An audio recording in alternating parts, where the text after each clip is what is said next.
If you have a Harley Davidson Dyna and you're having this problem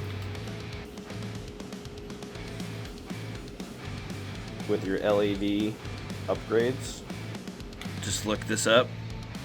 Plug in load equalizer on Amazon. And they'll ship you this pre-made assembly that's already got the resistors and a male and female connector. Now you just got to remove your seat.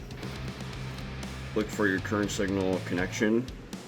Just disconnect the two and install your new. Stow away your wires.